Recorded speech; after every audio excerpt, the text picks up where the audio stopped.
Hello, everybody.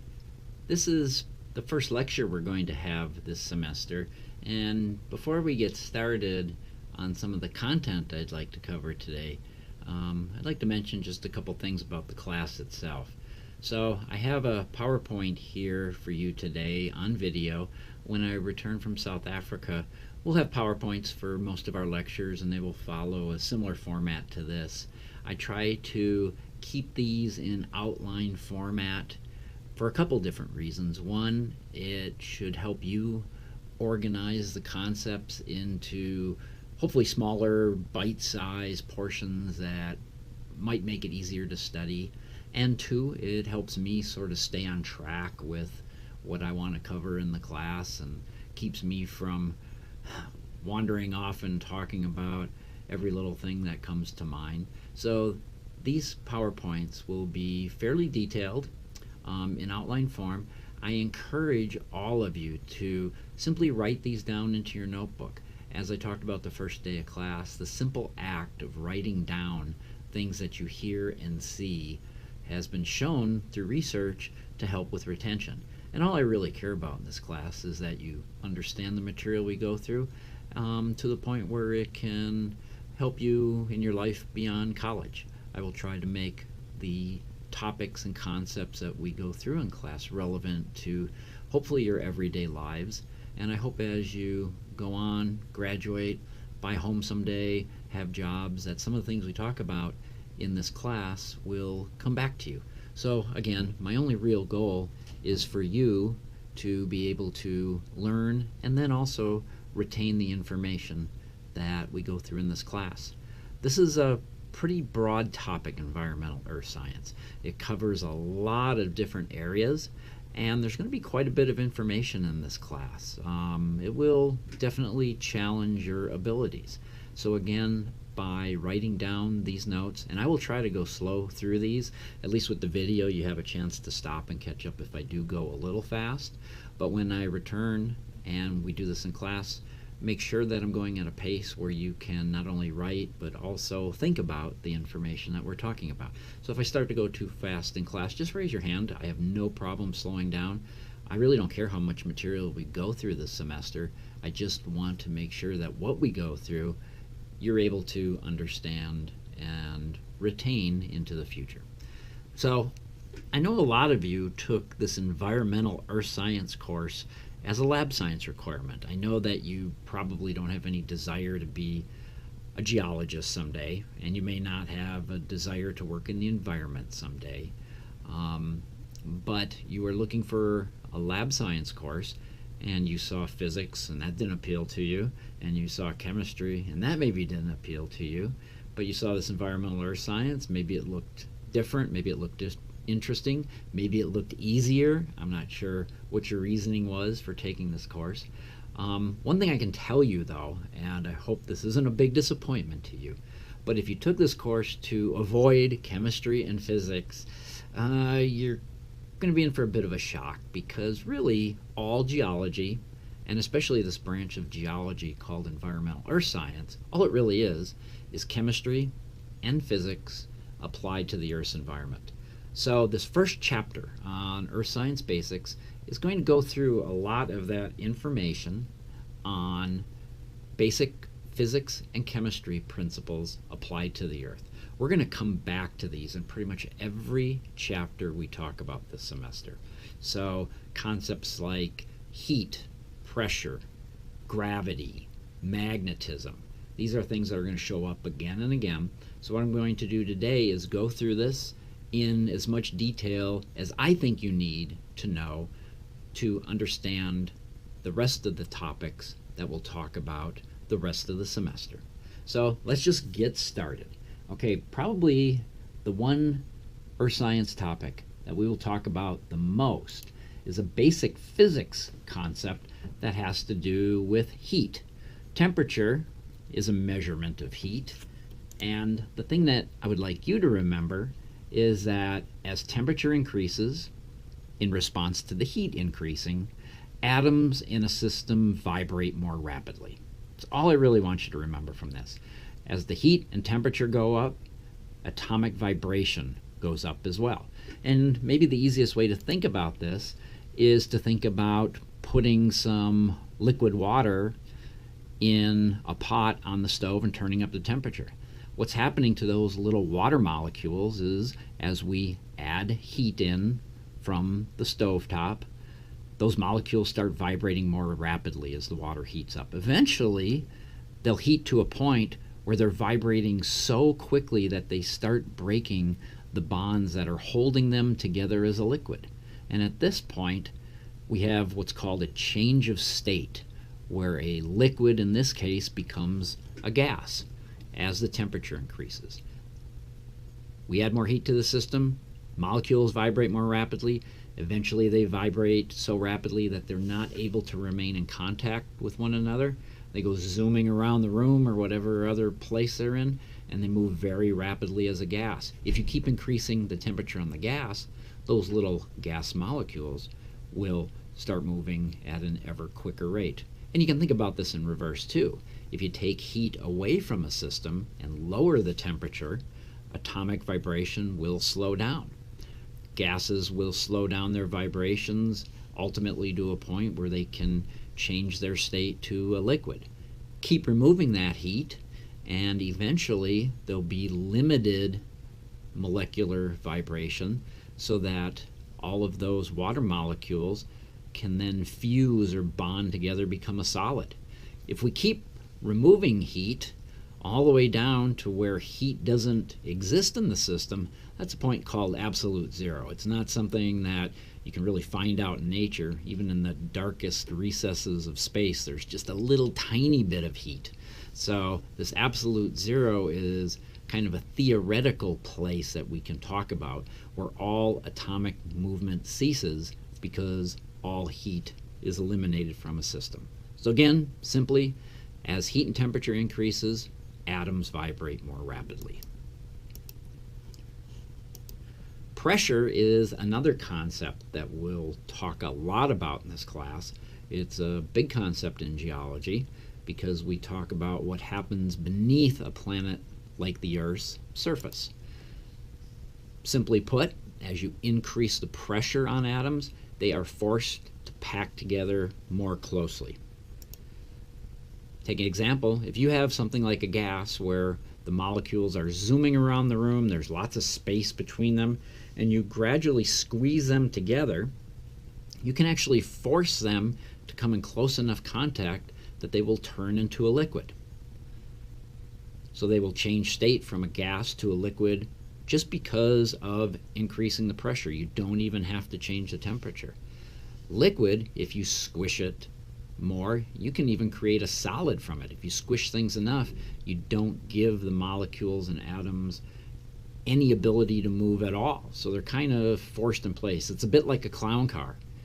You can jam as many of these molecules together as possible. They can't move relative to one another. However, as long as there's still heat in the system, they will vibrate in place.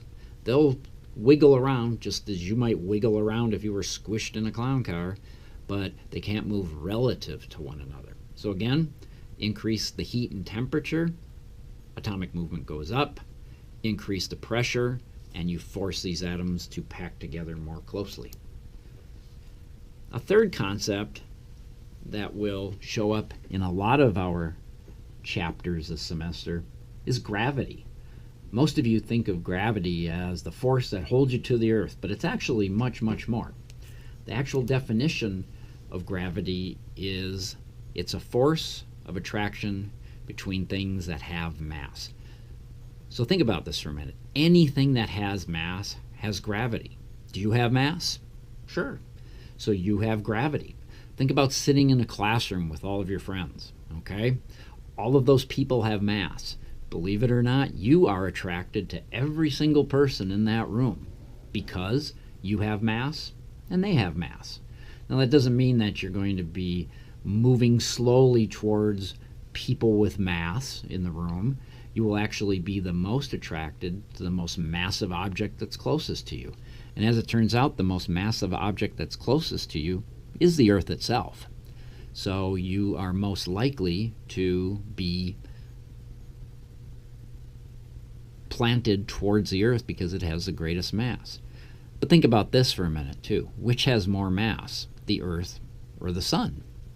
Well, the Sun has way more mass than the Earth. But you're all not zooming in space towards the Sun, are you? No. Distance has something to do with this as well. So let's take a closer look at this. So because gravity is the force of attraction between things that have mass, the heavier the two bodies in question are, the greater this gravitational attraction will be. But that is balanced out by distance. The farther these two bodies are apart, the smaller the attraction. So even though the Sun is the most massive object in our solar system, you actually feel the Earth's gravity far more than the Sun's because you're closest to it. We can look at this mathematically, and anybody who's math phobic, don't go turning off the video right now. This is not that tough. So here is the definition for gravity. G is gravity. K is a constant. We're not going to worry about that. The important part of this equation is the M1 and M2. Those are the masses in question. So think about that. Make mass 1 and mass 2 bigger. What happens to the force of gravity? It gets bigger. Make mass 1, mass 2 smaller. What happens to gravity? It gets smaller as well. So gravity is proportional to the masses in question. The opposite is true for distance. The greater the distance, the smaller the gravity. That's why you can have such a massive star like the Sun be out there, be something that you can see, yet not feel its gravity over the gravity of something smaller like the Earth, just because the Earth is closer. So again, gravity is proportional to the masses. The greater the masses, the greater the gravity. Gravity is inversely proportional to the distance. The greater the distance, the smaller the gravity. So hopefully you will be able to keep that straight. We'll talk about this a bit more as the semester goes on. What's interesting is that geologists have actually figured out how to use gravity to prospect for things like minerals. If you think of a commodity like gold, one of gold's most unique properties is that it's supermassive. It weighs 19 times as much as water. So if you have a little cubic centimeter of water, it's going to weigh a gram. Take that same cubic centimeter and pack it full of gold, it's going to weigh 19 grams. It's ridiculously massive compared to water. So what geologists have done is they've devised a little meter called a gravity meter. It's essentially a spring with a weight on the end of it. So the Earth's gravity pulls the spring down and stretches it a certain amount. But as you walk around, and let's say you walk over something really massive, like a rock containing massive gold, as you move over that area, that gold has more mass than the surrounding area, and it's going to have a greater gravitational attraction. So as you walk over with your gravity meter, the gravity from that gold is going to pull down slightly more than the gravity from the nearby rocks, and it's going to stretch that spring a little bit more. So in that way, we can use these things called gravity meters, look for subtle changes in the amount of gravity from the mass of stuff beneath the surface, and figure out where deposits like gold and other heavier metals might actually be. So this is something we can actually use for human good. Magnetism. A lot of people have difficulty separating what gravity is and what magnetism is. They're similar in that they're both forces, but whereas gravity was the force of attraction between things that have mass, magnetism is force of attraction between things that have a charge or have poles. Let me think about it this way. Let's say you have a big magnet at home, and you take it and you hold it out at arm's length away from your body, and you let go of it. What's it going to do? Well, it's going to fall to Earth. Now, it's falling to Earth because your magnet has mass. It's not because it's attracted to the Earth's magnetic field or anything. That effect is actually very, very tiny. It falls because it has mass and because the Earth has mass. But if you put this same magnet in an area that has another magnet or another set of poles, you can actually get it to move in a direction different than falling straight to Earth. Let's say you're standing in a classroom and you have a big, powerful magnet above you, and you're holding onto a magnet. Now, depending on how the poles are set up, remember, magnets can either repel or attract. If we set it up to attract and put that magnet above your magnet, we might actually be able to create enough force of magnetism to make that magnet go up and counteract the force of gravity that's trying to pull it down. So magnets are interesting in that they have mass, so they have a gravitational attraction to anything else that has mass, but they also have a charge. So they're attracted to anything else that has a charge. Not all things are magnetic, only certain things are magnetic. So only magnets will have these two abilities. The ability to have gravity, because a magnet has mass, and the ability to have a magnetic charge, because magnets have poles. Similar to how gravity works, the greater the charge, the greater the magnetic force.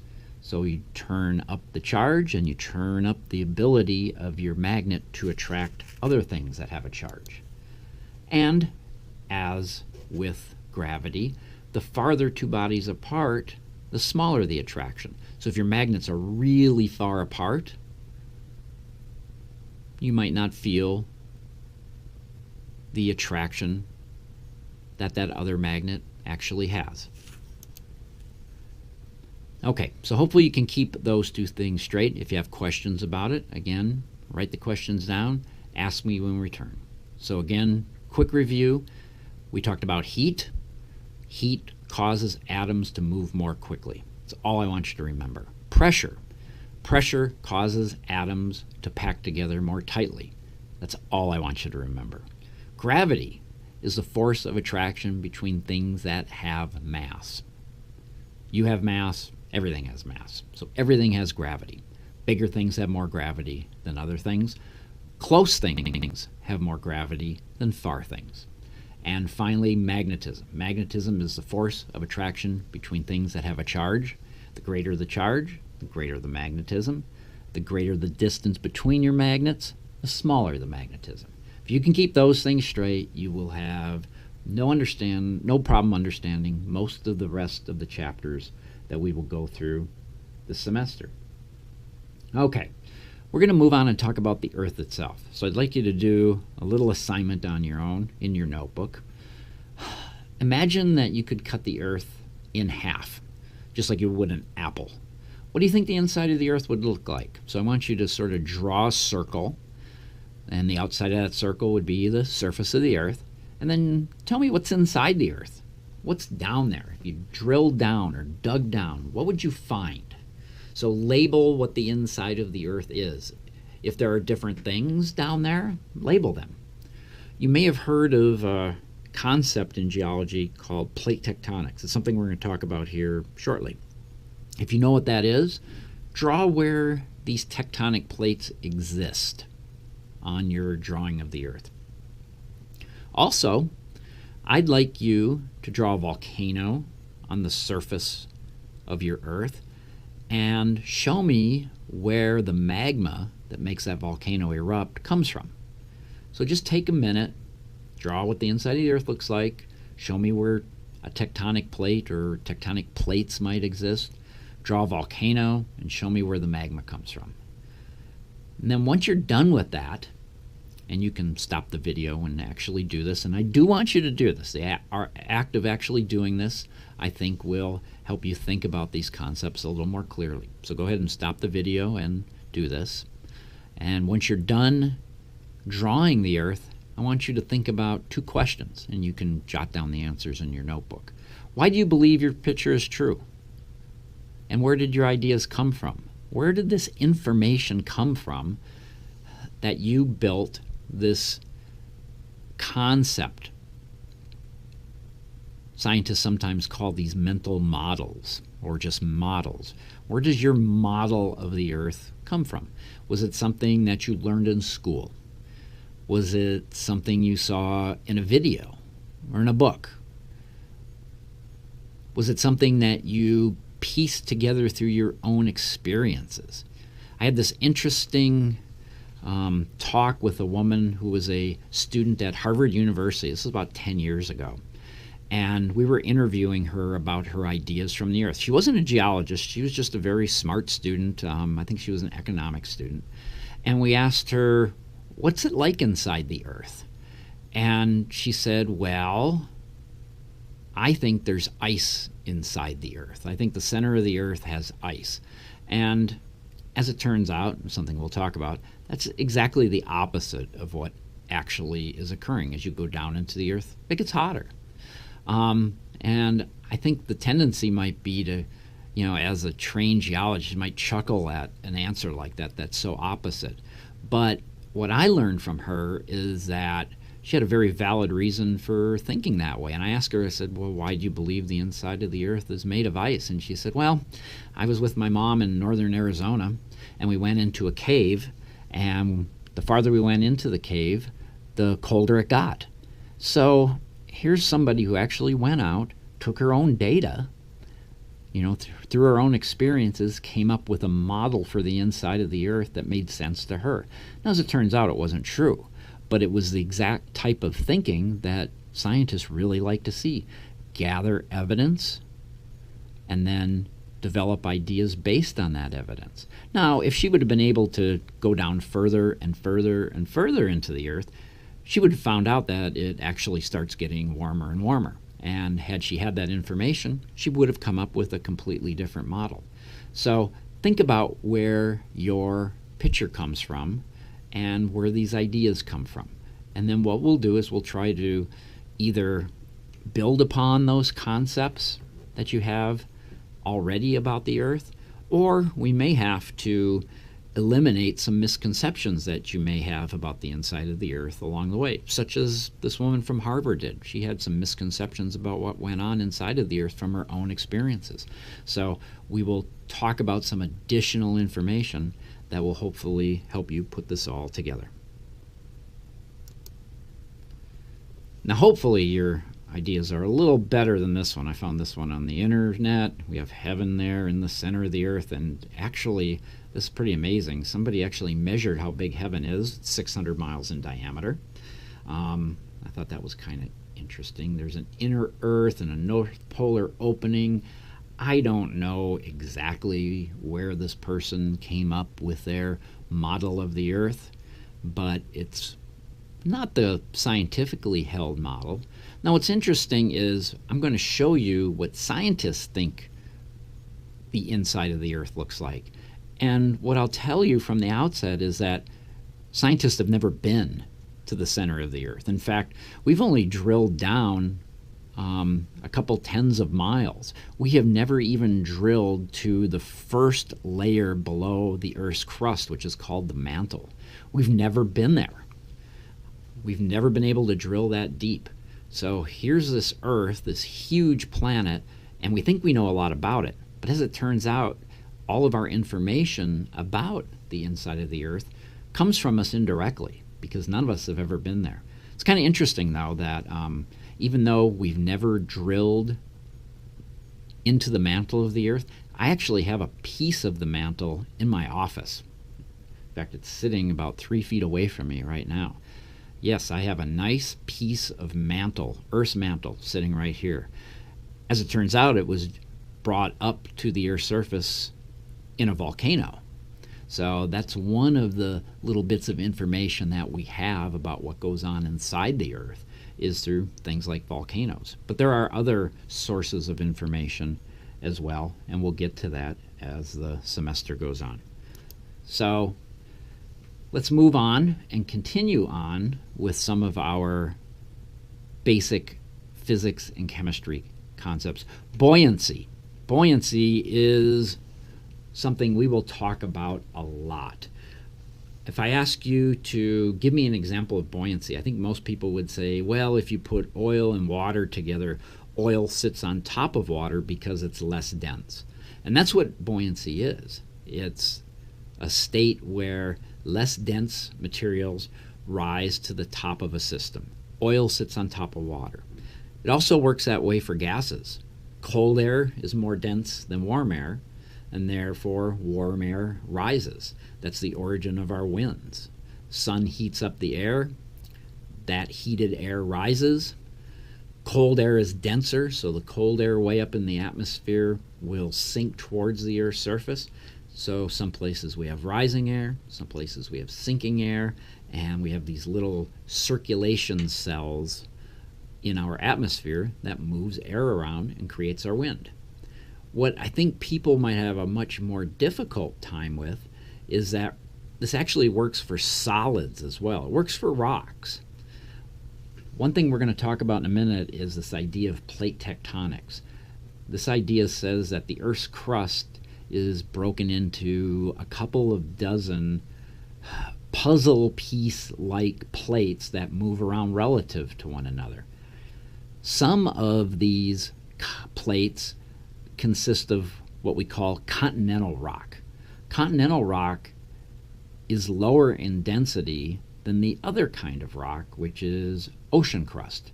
Ocean crust is about 20% more dense than continental crust. So if you have an ocean plate, if you take a look at this diagram here, look at the left side of the diagram, that's some ocean crust, 3 grams per cubic centimeter, and it's colliding with some continental crust on the right, that's 2.5 grams per cubic centimeter. So again, about 20% lighter is the continental crust. When those two things collide, the denser of the two plates will slip beneath the less dense plate. So the less dense rock will rise above the more dense rock buoyantly. And this creates something called the subduction zone, which you can see right here, where this dense ocean plate collides with the less dense continental plate and slips, or more technically correct, subducts beneath the continent. So this is what creates our subduction zones. Think about this for a minute. What if you had continental crust or continental plate on the right, and you had another continental plate on the left, and they collided? Would either one of those two have a tendency to slip beneath the other one? The answer is no. Neither one of them wants to give way because they have the same density. So what will happen instead is that instead of one slipping beneath the other, they will just sort of plow into one another and get thicker and thicker and thicker. So the crust gets really thick deep down and also gets very thick up high. And this creates some of the tallest mountains that we have on Earth. If you look at a map of Asia, you will see India. India is part of its own plate, and it is colliding into Asia, and that collision zone is called the Himalayas. India is made up of continental rocks. Asia is made up of continental rocks. Neither one wants to give in the collision, so they form this super thick piece of crust and the tallest mountain range on Earth, where we have peaks in excess of 29,000 feet.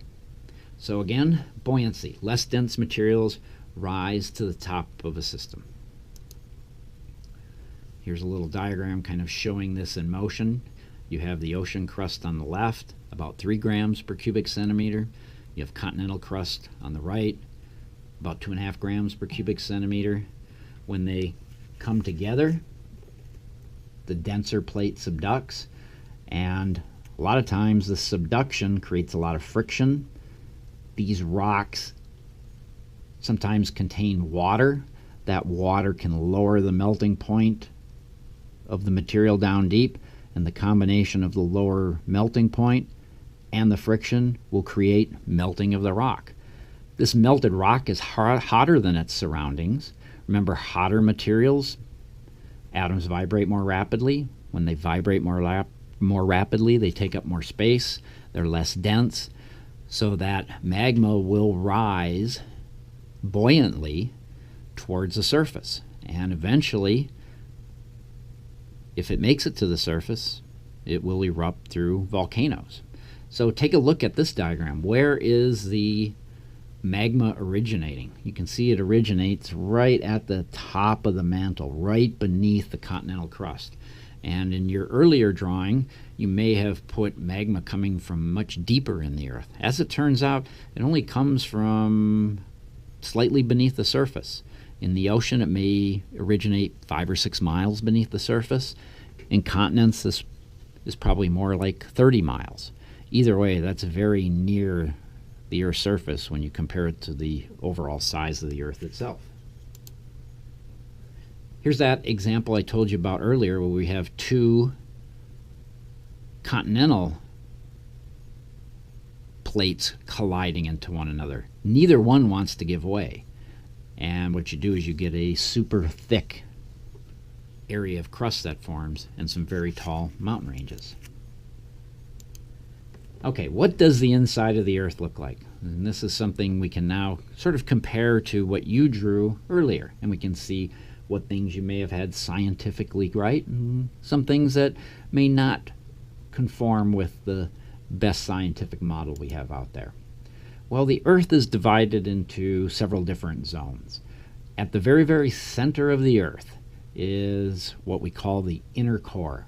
We believe this is solid nickel and iron. It's like a gigantic hot ball bearing. And that is surrounded by an outer core, which is probably the same material, but since it's not all the way at the center of the Earth, there isn't as much pressure on it, so it's not being packed together so tightly. So the individual atoms and molecules are probably able to move relative to one another. So you have liquid nickel and iron in this zone. Inner core has so much pressure that things are packed together so closely that nothing can move around like a liquid. Outer core, not quite as much pressure, so the material is able to move. The molecules can move relative to one another and form a liquid. Now, you're thinking, wow, hot liquid, that sounds like magma. But think about this for a minute. This is liquid nickel and iron. This is liquid metal, and it's also super dense. Think about a ball bearing and how heavy it is for its size. That's what we have here. This material never will make it to the Earth's surface because it's just too dense. The rock above it is much, much less dense. So this material stays in the outer core and never rises up above that because the rocks above it are less dense. The mantle. This is by volume the biggest zone within the Earth. It's solid, fairly dense rock. If you picked up a rock kind of outside, picked up an average rock, the rocks in the mantle would weigh probably about 20% more. So a little bit more, enough that you would probably notice it. So it's fairly dense rock. And then the crust. That's where we live. That's what we have experience with. It's thin beneath the oceans, only about 7 kilometers thick. So for those of you true Americans who haven't learned your metric system yet, 7 kilometers is just a little over 4 miles. So the crust is very thin in the ocean, only about 4 miles thick. Here in Colorado, it's about 30 miles thick, 50 kilometers, 31 miles. So the Earth's crust varies in thickness greatly depending on whether you're in the ocean or on continents. And here's what we believe the Earth looks like. So this outer line that you see on this diagram would be the crust. And in fact, it's in real life much thinner than depicted in this diagram. You can see here the crust is only a few tens of miles thick at the thickest. Beneath that is this gray area. That's the mantle. Solid rock, hot. Remember, temperatures increase as we go into the Earth. If we go to the outer core, it's really hot, but not enough pressure to force the atoms into a solid. That only happens in the innermost part of the Earth, called the inner core. And if you take a look at how big the Earth is. That's 6,300 kilometers. That is somewhere around 4,000 miles just to reach that center of the inner core. So the Earth is a big place. And remember, we've only directly explored just a little bit of the upper surface. We're going to talk about mining in class quite a lot, the search for resources for growing population. We talk about running out of resources because of overpopulation. What I can tell you is we're not running out of much at all.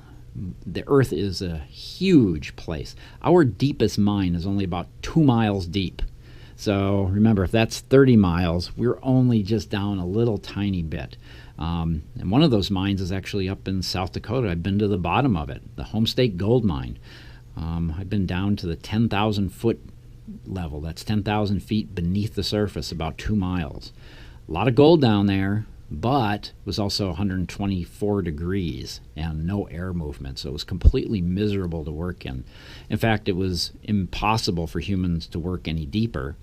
The only way they'd be able to do that is if they air condition those deepest recesses of the mine, and the amount of added expense to do that made it not economically viable to continue mining. So eventually they shut the mine down. But when we're saying we're running out of resources, that's not technically true. The Earth is a huge place. It has more resources than we as humans could ever exploit. What we are running out of, however, are the easily obtainable and economically obtainable materials that are near the surface. We've exhausted a lot of those, so we're forced to go deeper and deeper. That costs more and more money and is more and more difficult. So the Earth has lots of resources. We're just not smart enough yet to know how to get them in a manner that is economically feasible. So again, magma is created at the top of the mantle, not deep down in the outer core. That is liquid metal, too dense to move through the mantle. This material is melted, slightly less dense than the surrounding rocks, so it rises to the surface buoyantly, and some of it eventually makes it to the Earth's surface, and it's erupted through volcanoes. So this diagram puts a lot of it together. A couple other related terms, something we will refer to from time to time as the semester goes on, are two other spheres. This has to do with what's going on right near the Earth's surface in the crust and upper mantle. One of these spheres is called the lithosphere. Lithos means rock, sphere means sphere. So this is the solid, brittle crust and upper mantle. When I talk about brittle, I mean stuff that if you hit a hammer, it would break. It would break into pieces. So lithosphere is what makes our tectonic plates. So this is the solid, brittle crust and maybe a little bit of the upper mantle. You can see over here. Here's the lithosphere. It has the crust and it has some of the upper mantle. So that's the lithosphere. If you whacked any of this material with a hammer, it would crack and break. And that's what our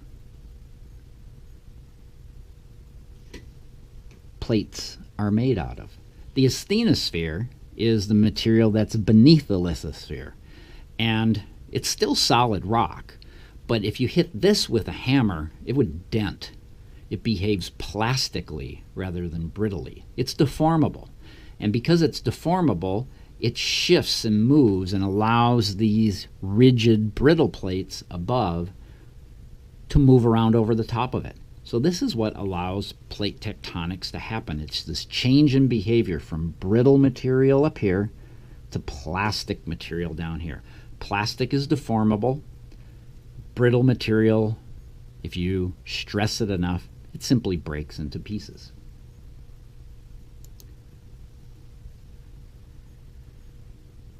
So again, kind of going back, here's the lithosphere.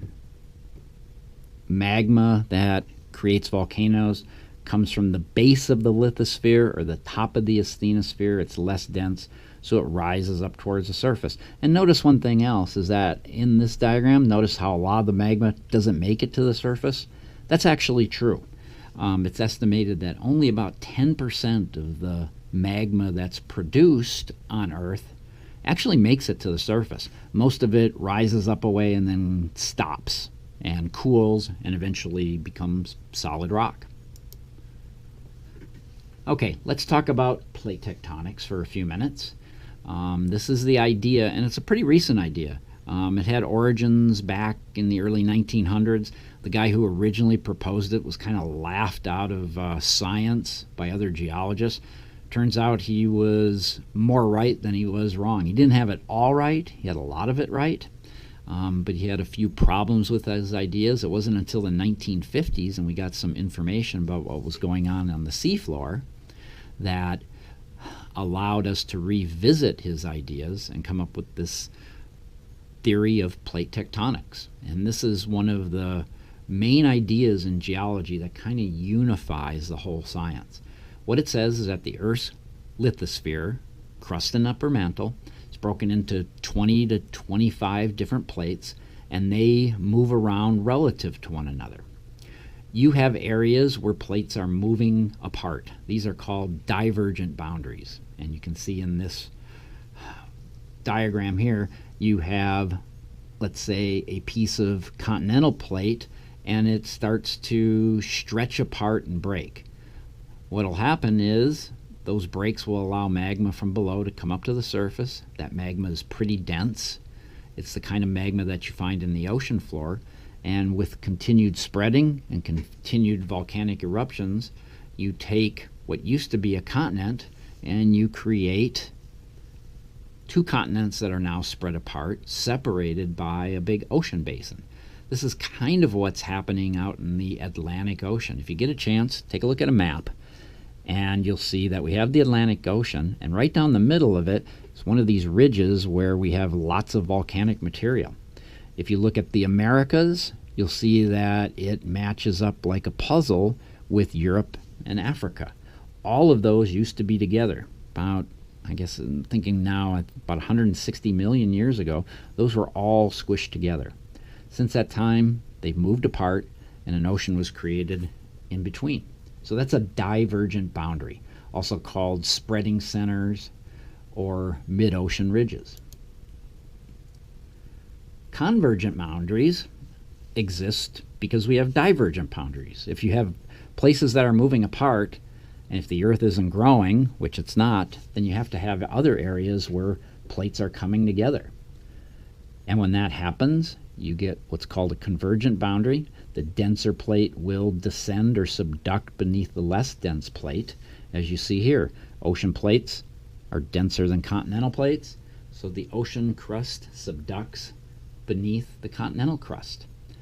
And you tend to get lots of earthquakes there, you tend to get lots of volcanoes there, but that's what a convergent boundary is. If you happen to have the situation where the plates are of the same density, you might not get subduction. You might get the thickening of the crust and a great mountain range like the Himalayas. Well, we have areas that move apart. We call them divergent boundaries. We have areas that move together. We call them convergent boundaries. And then we have some places where the plates simply slide past one another. And these are called transform boundaries. Probably the most well-known of these transform boundaries exists in Southern California. It's called the San Andreas Fault. And there's a picture on the right from the air, and you can actually see the fault trace itself. So these plates slip past one another and tend to form lots of earthquakes. So if you put them all together, you have spreading or divergent boundaries here, you have convergent boundaries here, and this diagram doesn't show it well, but you also can get transform boundaries as well. Now, what's kind of interesting is if we put this all together, let me see if I can do this. It didn't work well for me last time, but I'll try it again.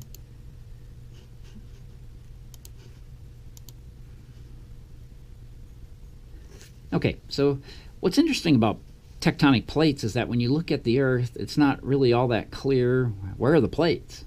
We see continents, we see ocean basins, but where are the actual plates themselves? And this kind of puzzled geologists for quite a while. But what we started doing is we started mapping the position of earthquakes. So let's take a look at where earthquakes are. What do you notice? Take a look at that pattern. What do you notice about it?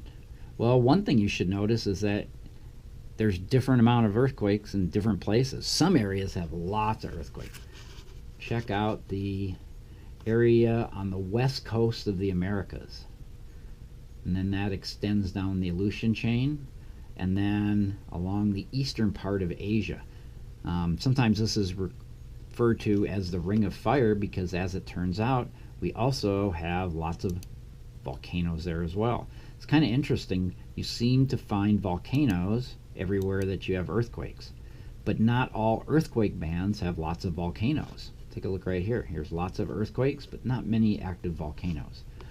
Well, you can see that a lot of these earthquakes and volcanoes are in lines, and they start making a pattern. And this is where we have developed our ideas of where the plates are. And you could probably do this yourself without too much difficulty. This is the different plates that we have defined based on the locations of earthquakes and volcanoes. We have areas where plates are moving apart. We have areas where plates are moving together. We have areas where plates are sliding past one another. So we have transform boundaries, divergent boundaries, and convergent boundaries. You tend to find lots of convergent boundaries along the edges of continents. Here's the west coast of South America, west coast of Central America, west coast of North America. Lots of convergent boundaries. You have lots of divergent boundaries in the open ocean. Here's what's called the Mid-Atlantic Ridge. Notice how it goes kind of right down the middle of the Atlantic.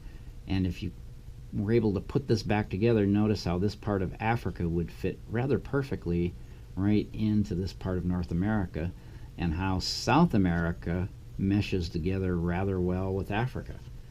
As I said, over 100 million years ago, all of this used to be together, and it's been spreading apart ever since.